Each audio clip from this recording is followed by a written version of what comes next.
As I say, the thing I like the most is to become a real actress.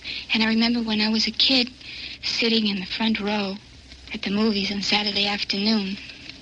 And I would never come out of the movie. They'd have to come and get me, and I'd sit in the front row. And I think how wonderful it would be to be an actress and so forth. But I didn't really realize about acting, except I appreciated what I saw. Bad, good, it didn't matter. I enjoyed it very much, everything that I would see.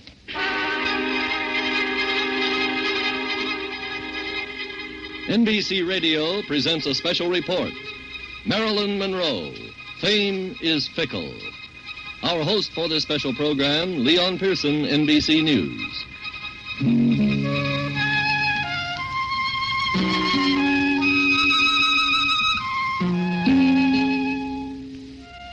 Marilyn Monroe is dead.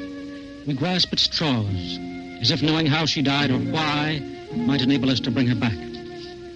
Not since Jean Harlow have the standards of feminine charm been so embodied in the form of one woman. Whatever attracts man to woman, she possessed. The moralists have decried our modern emphasis on sex, but no one can ignore it. It is important. Marilyn Monroe was this era's sex symbol. And for this reason, if for no other, she was important. The circumstances of her death were sad. On Saturday night, the girl a million men would have loved to date was alone in her room, playing records on a phonograph. The only people she had seen on that last day of her life were her housekeeper, her psychiatrist, and her press agent, all persons who were paid to care for her in some way. So, ironically, the end of her life was like the beginning. She spent her early years cared for by people who were paid to do so in orphanages and foster homes. She began life as Norma Jean Baker, born out of wedlock, unwanted by a mother who has spent most of her life since then in mental institutions. She ended life as Marilyn Monroe, an internationally famous film star whose pictures earned over $200 million. But you can't help wondering if the little girl who sat in the front row of the movies as Norma Jean Baker was ever completely transformed into the glamorous Marilyn Monroe. In this hour, we'll talk to people who knew her, examine her fame, and try to find out why Marilyn Monroe said, "Fame is fickle." Fickle or not, fame was hers, and her death made news all over the world. Reaction to that news now from Bernard Frizel in Paris. It is rare that the death of a woman arouses the interest and the compassion that the death of Marilyn Monroe has aroused in France. All day yesterday, the tragic news was broadcast to the nation. Today, as groups gathered around newspaper kiosks in the streets of Paris, the headlines chanted Marilyn's death to the litany that neither success nor fame nor adulation ever brought her happiness. In the south of France on vacation, French actor and singer Yves Montand told one newspaper man that he was very happy and very proud to have worked with Marilyn. But with a note of Gallic realism, Montand added, Marilyn was the most tormented woman on earth. The men around her looked at her the way owners of racehorses look at their best sprinters. Marilyn had to win all the grand prizes, and by several lengths. Then Montand said, I astonished her by talking to her the way we talk among theater comrades in France over a glass of beer and a bit of steak and fried potatoes. That's probably the reason they became such close friends. This is Bernard Frizel, NBC News, Paris. And now Ken Bernstein in Buenos Aires. She was nothing at all like the average Latin woman. Maybe that's why she was such a captivating hit down here. She was one of the biggest stars ever to fill a movie house in Lima, Rio, or Buenos Aires. She didn't talk their language, but every man in the audience understood her. In Latin America, she was M.M.V.A, or La Bella Marilyn. When she died, radio stations interrupted their programs for the bulletin, and newspapers gave her the front page. Clarín, the biggest morning paper in Argentina, set aside 3 full pages. The headline, 2 English words known to every moviegoer in the world. The end. La Prensa, Argentina's most distinguished newspaper, gave her an unusually emotional obituary. Others will speak of this terrible modern life, of the sins of parents, of frivolity and madness, of a wasted and unbelieving situation, said La Prensa. All this seems to us very superficial and useless. It seems to us more important and more human to feel sad, and not with an impersonal and remote sadness, but with the sadness for those we understand and love. This was the sadness you felt at newsstands where people got the details and stopped to mourn her. Waiters and diplomats and housewives who might have been jealous gathered on street corners, shook their heads, and said, "It's so very sad." In movie-mad Buenos Aires, where 50 first-run theaters keep busy catering to the extraordinary demand, a distributor is making hurry-up arrangements to re-release her last picture, The Misfits, Los Inadaptados. A spokesman for the distributor said Argentines are very sentimental and will probably flock to the posthumous showing. Many a fan got a lump in the throat reading the obituary in La Razón, the biggest circulation newspaper in all Latin America. It wound up this way. Finally, we are going to say what she most would have liked us to say. In spite of everything, in addition to everything, she was a great actress. Kenneth Bernstein, NBC News, Buenos Aires. Now a report from Irving R. Levine in Rome. Rome likes to think of itself as replacing Hollywood as the center of movie making. And it is true that more films are made here now than in Hollywood. Thus, the death of Marilyn Monroe shocked a movie community here as large as any in Europe. The comments were all you would expect at the moment of tragedy. Rivals utter words of eulogy. Said Sophia Loren, the Italian actress who won the Academy Award this year, Marilyn was a marvelous actress with a distinctive personality. A movie executive of my acquaintance spoke of other aspects of the death. He pointed out that not only was it a personal tragedy, but it was also a blow for the motion picture industry. That industry, he explained, received a bad name from the recent scandals associated with Elizabeth Taylor in Rome. The Marilyn Monroe tragedy adds to the unsavory atmosphere of movie making. Then the film executive added a theme which is heard in Europe from sources as diverse as the Vatican's Osservatorio Romano and Moscow's Izvestia. He said that it was the life in Hollywood that caused Miss Monroe's death. The Vatican newspaper, which 2 months ago criticized Marilyn Monroe for her nude swimming scene, said today that she was the victim of a mentality and a way and conception of life of which she was a symbol. The communist government newspaper called Miss Monroe a victim of Hollywood. It gave birth to her, and it killed her. Europe's movie makers are expressing sentiments of mourning for a colleague tonight, but clearly they feel some tinge of indefinable guilt by distant association.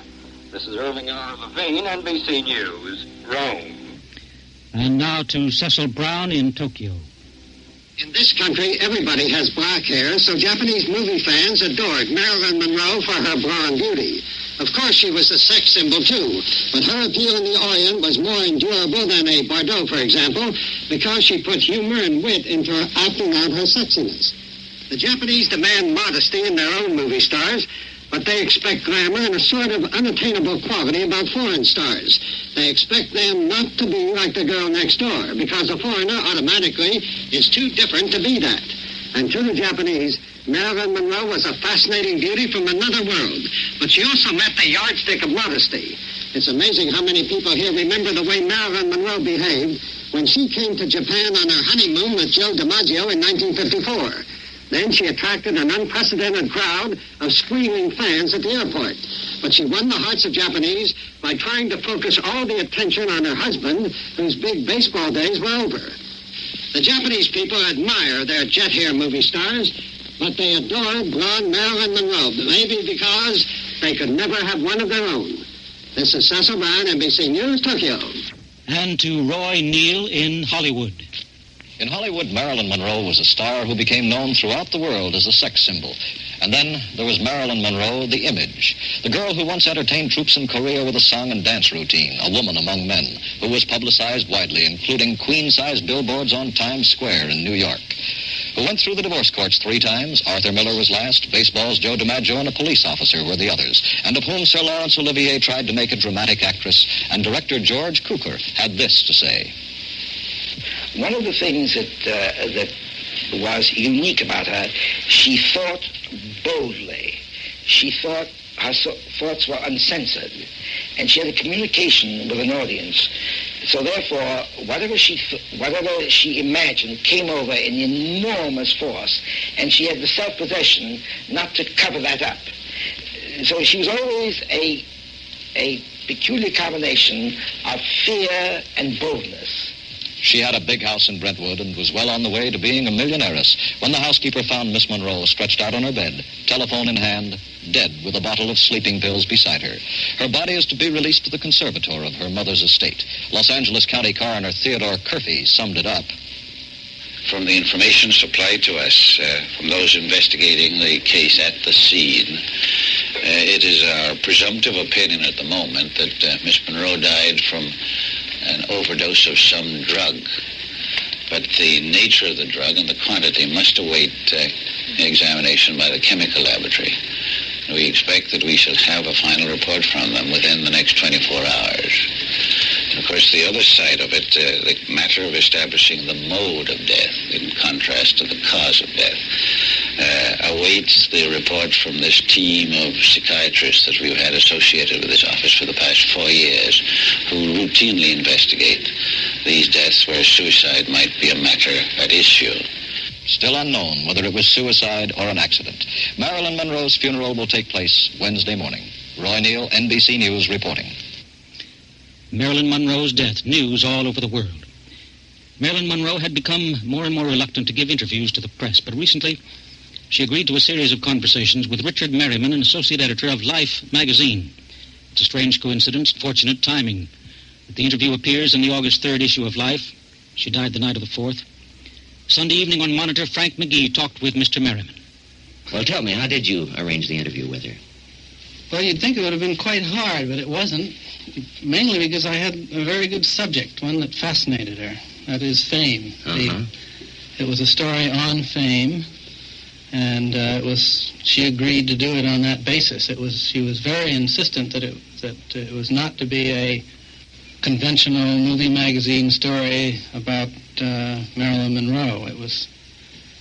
She's a very serious-minded person, actually, and has considerable intellectual pretensions, and was very intrigued by doing a serious, almost sociological story on what it's like to be as famous as Marilyn Monroe. And what effect it has on your life, huh? Exactly.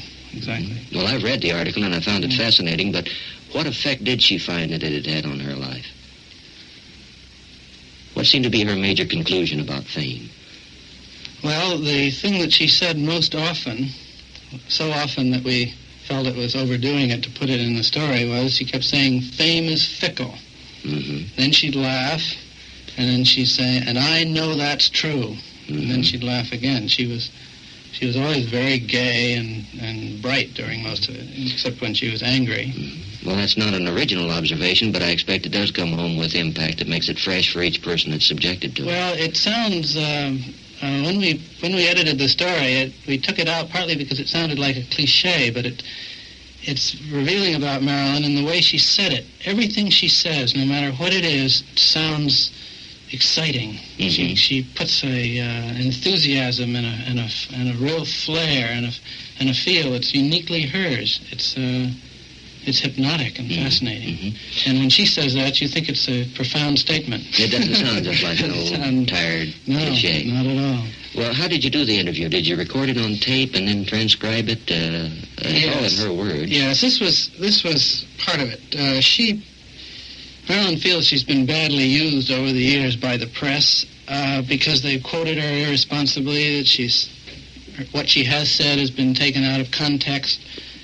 People, she said, have written about her constantly without ever talking about her.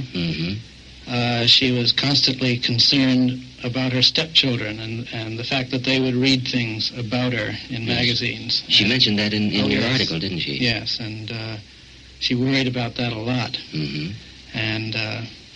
But she wanted this. She insisted on having complete control over the story, on clearing every word.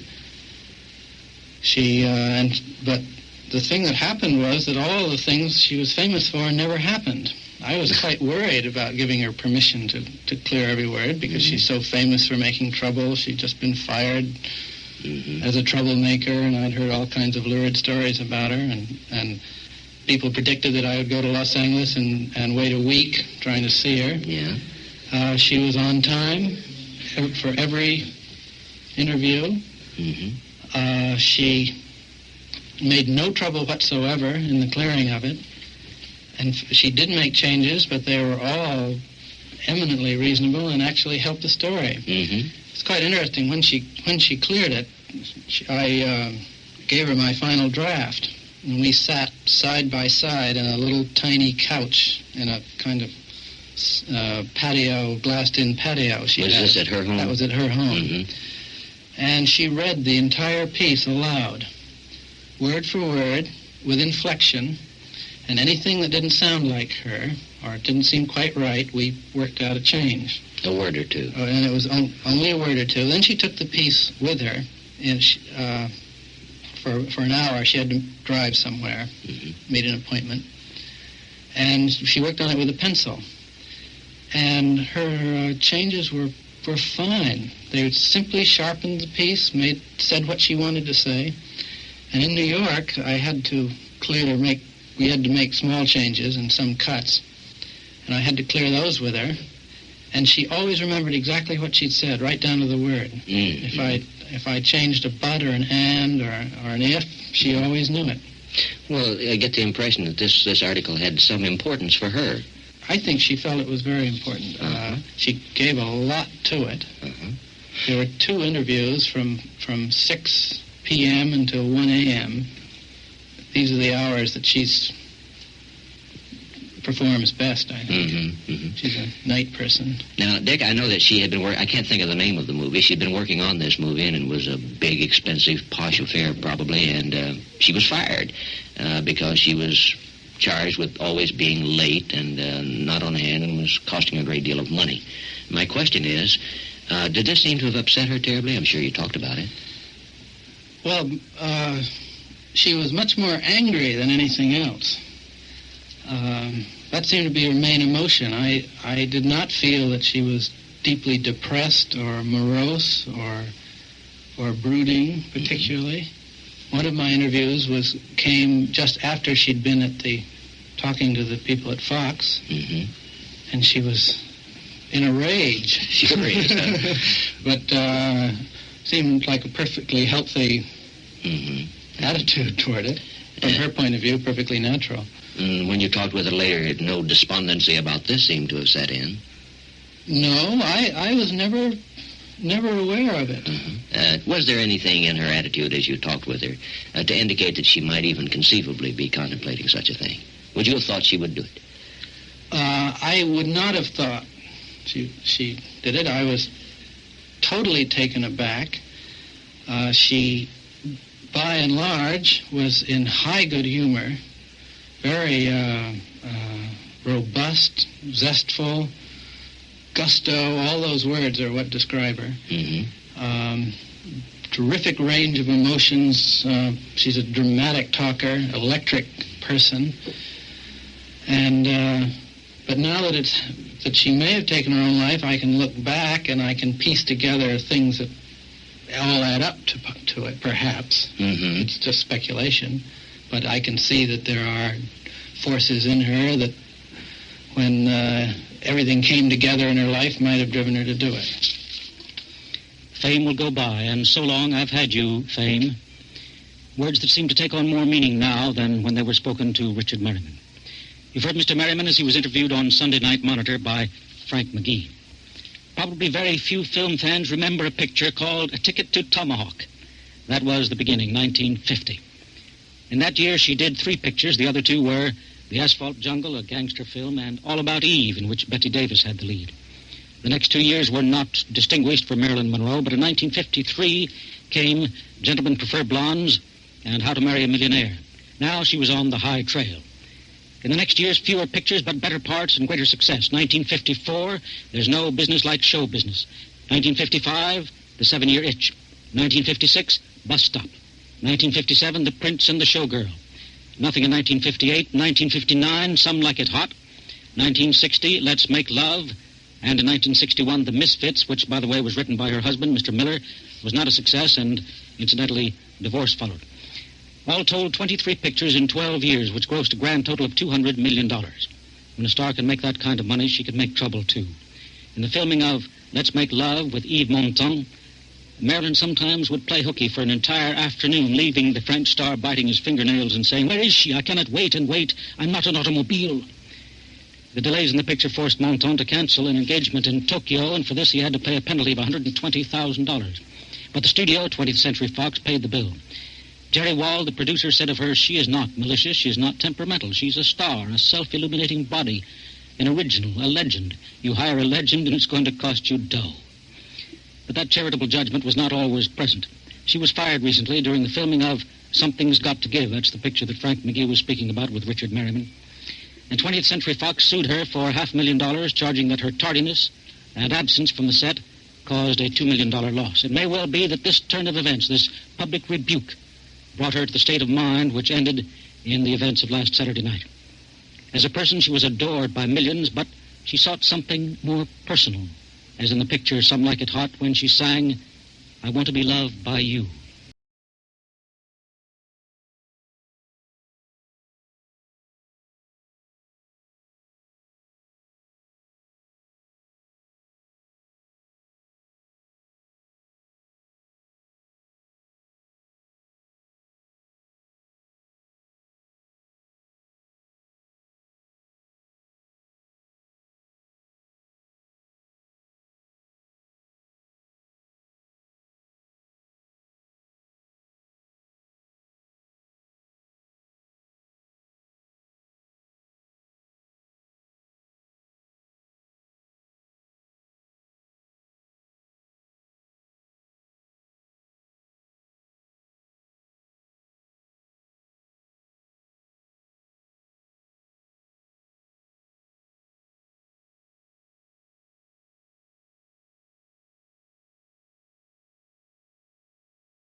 Marilyn Monroe, fame is fickle.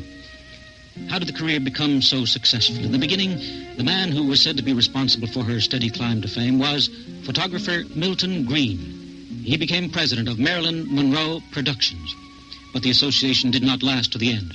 Milton Green is in Paris. Bernard Frizzell, NBC News, interviews him. Mr. Green, could you tell us when and under what circumstances you met Marilyn Monroe? I met Marilyn Monroe in California about 10 years ago while I was on a photographic assignment for a national magazine. And what happened when you met her, Mr. Green? Well, I was very, very impressed. She looked beautiful to me, and I did want to take pictures of her. Did she say anything to you right off the bat? Well, she looked up when we were introduced. She was looking at the pictures that were shown to her, and she said, "But he's only a boy." And I said, "But you're only a girl." And that was the beginning, I suppose, of a great friendship. Yeah. Mm-hmm. How did she impress you from a photographic standpoint? Well, I couldn't wait to photograph her. I mean, it was my privilege. I was looking forward to it. Was she cooperative? Extremely.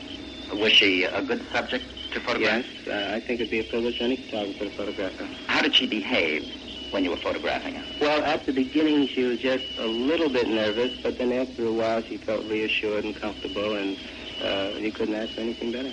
What was your problem with her as a photographer? I had no problem. Wasn't there a problem of reassurance? Oh, you mean, yes. Well, that's just is a matter of the way people work together, I guess. I see. As a human being, what was she like?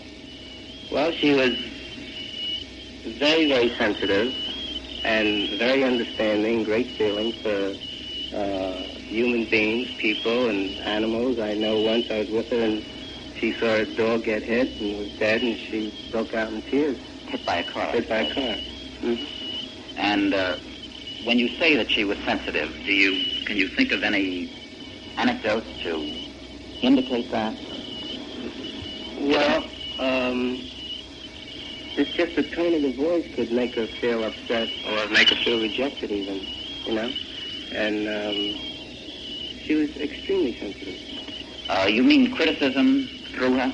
Criticism, or even herself at times. She'd criticize herself. She was probably her worst critic, or her best critic. Did you find her intelligent? Yes. Mm-hmm. Did she have a peculiar kind of intelligence? Well, she has sort of an inner sense, like a keen sense, which goes right to the root of it, and which is surprising at times. Was it a logical intelligence? Yes. Or was it more... For her work, her whole life was an actress. She belonged to the cinema. Well, you're talking about her quality of talent, aren't you? Yes, but it's a talent for life every day. Was always... she was always working on her work within herself. It wasn't just on a surface. Or when she went to school, when she went to school to learn, it was to get certain lessons, and then she'd be working at it all the time. She never stopped. So she was a 24-hour-a-day worker. All the time. Marilyn was a great sex symbol for our time.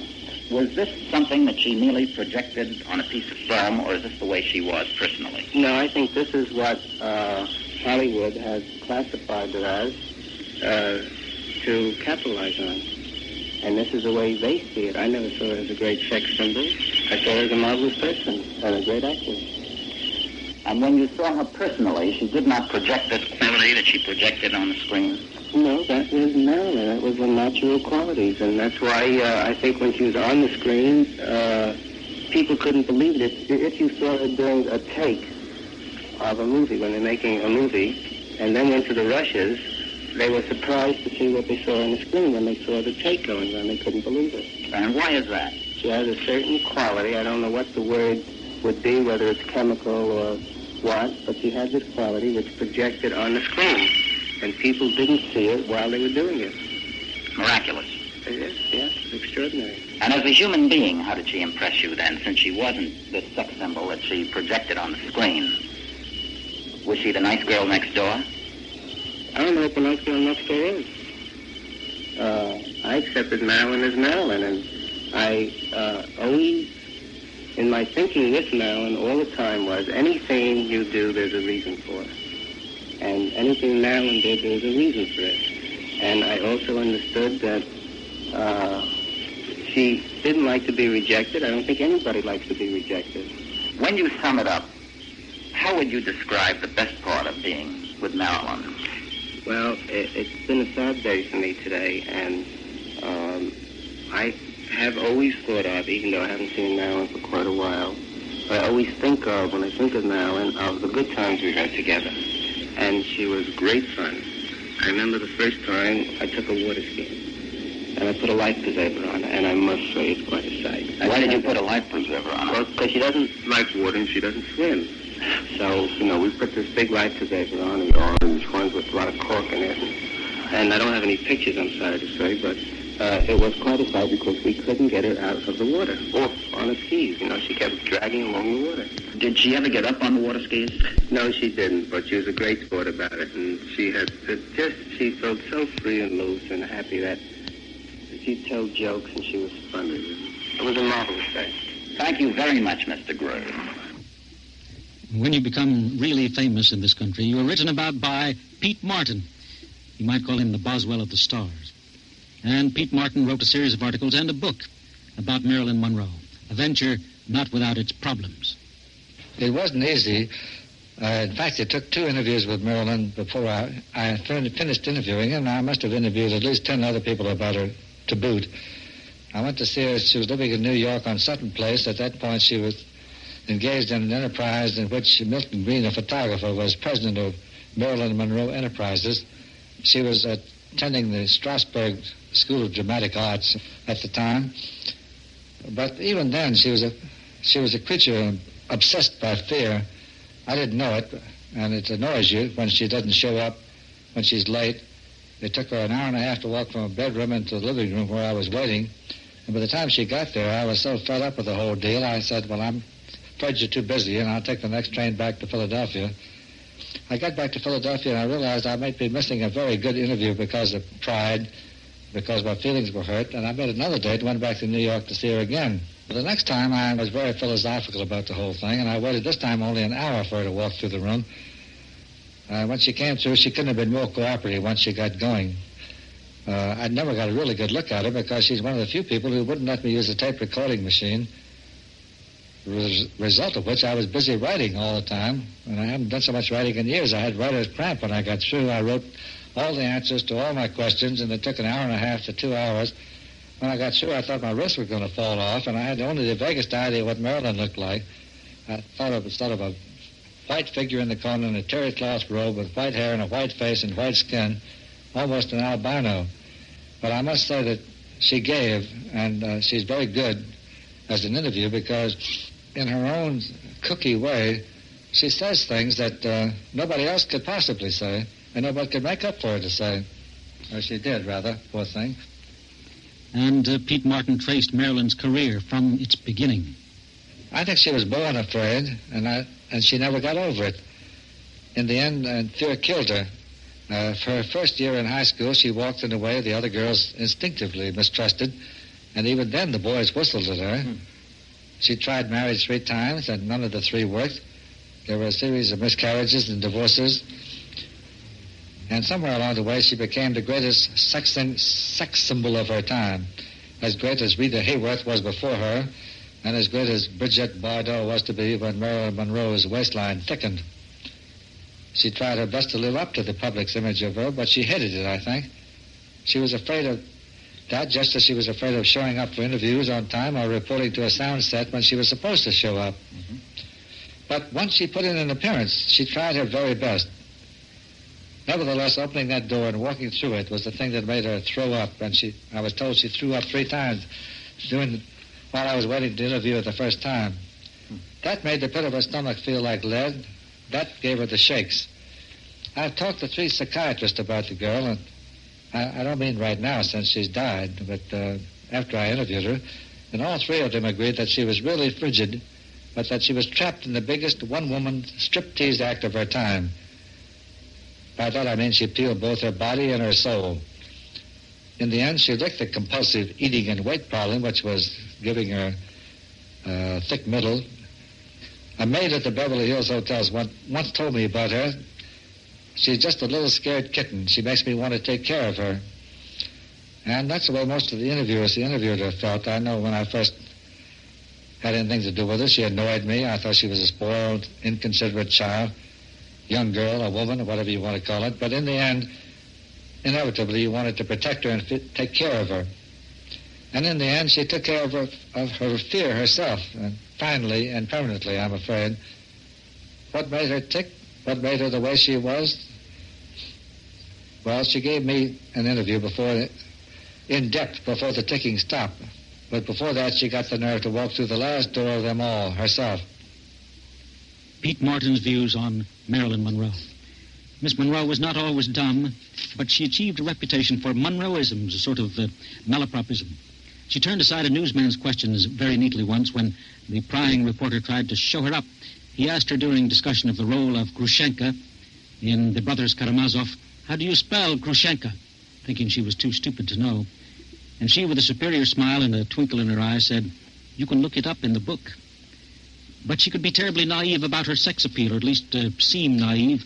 After a daring picture of her body, mostly dressed, at a parade, had made quite a sensation and raised objections, she said, "I'd noticed people looking at me all day, but I thought they were looking at my Grand Marshal's badge." On another occasion, when questioned about marriage and separate bedrooms, she said she felt a married couple should share the same bedroom. With a separate bedroom deal, she said, if you happen to think of something you want to say to the other one, it means you have to go traipsing down the hall, and you may be tired. For that matter, you may forget what you started out to say. Well, then came the line which seems prophetic now. Besides, separate bedrooms are lonely. I think people need human warmth, even when they're asleep and unconscious. To see Marilyn Monroe was to remember having seen her, and NBC's Ray Shearer is able to recall vividly a recent, unique occasion that has left him with such a memory. The last time I saw Marilyn Monroe, she was wonderful. It was late on a Saturday night, the place Madison Square Garden. Occasion, the big birthday salute to President Kennedy. I was in a kind of a press box in the bleachers. The president was down below on the floor, sitting in front of a platform. All evening long, they performed for him Jack Benny, Ella Fitzgerald, Henry Fonda, Maria Callas, Peggy Lee, Jimmy Durante, Harry Belafonte, the greats of show business. Then came the big moment of the evening. Out came Marilyn Monroe in a skin-tight pink dress, so tight she could hardly move to the microphone. She had been late, as usual. She was pushing a huge birthday cake. The lights went down, the big spotlight lit up Marilyn Monroe all alone on the stage. She was introduced by the president's brother-in-law, Peter Lawford. Mr. President, at this time I have the honor to present to you a woman of many parts, all of them beautiful. A great actress, delightful comedian, a woman who wears her mantle of fame graciously, a woman who possesses such character that she will even admit one small fault. She has been known to be late. However, Mr. President, on this occasion of your birthday, this lovely lady is not only punctilious, but punctual. Mr. President, Marilyn Monroe.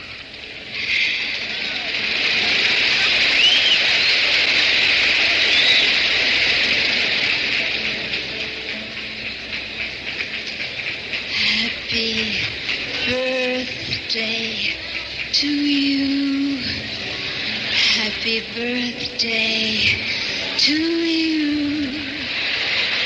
Happy birthday, Mr. President. Happy birthday to you. It was a wonderful moment. A few minutes later, when President Kennedy went up to the same microphone, he told the 20,000 in Madison Square Garden, after having Happy Birthday sung to me in such a sweet voice, I can now retire from politics. Afterwards, there was a reception at the house of Arthur Krim in New York. Just as the president was leaving the reception, he was introduced to Marilyn Monroe. As she told it in Life magazine last week, I was with my former father-in-law, Isidore Miller.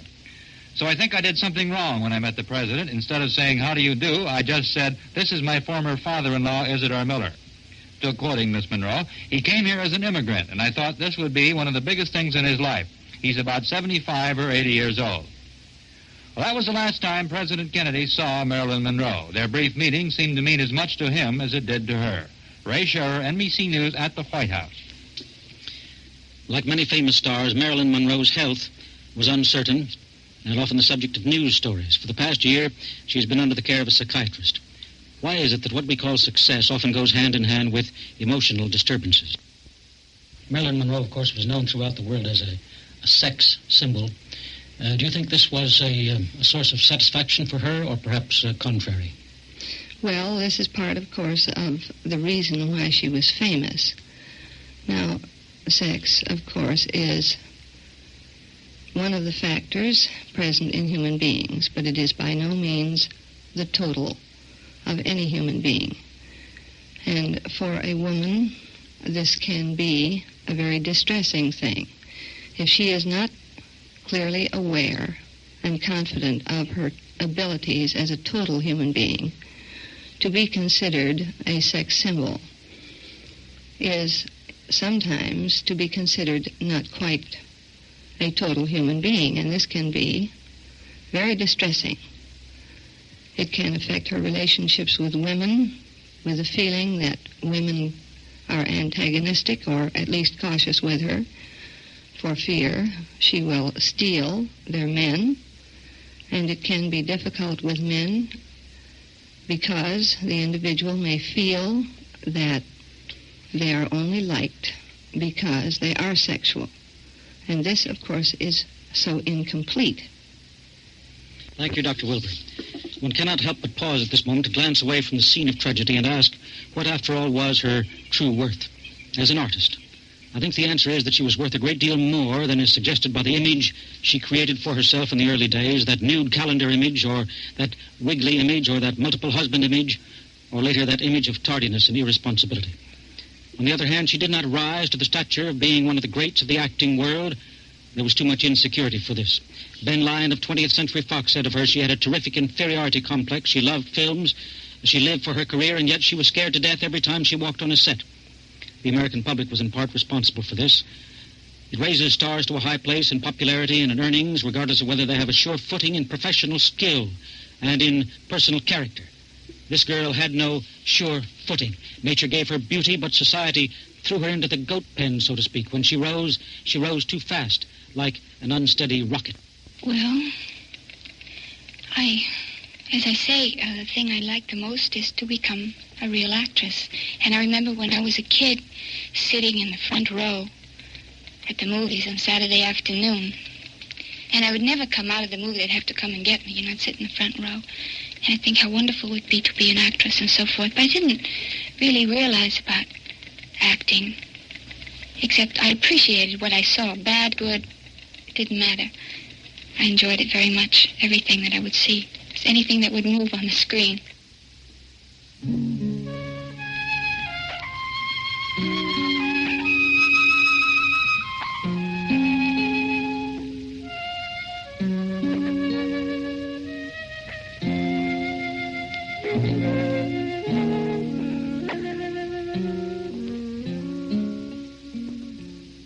This was an NBC Radio Network production produced by the NBC News and Program Departments. Your host was Leon Pearson, NBC News.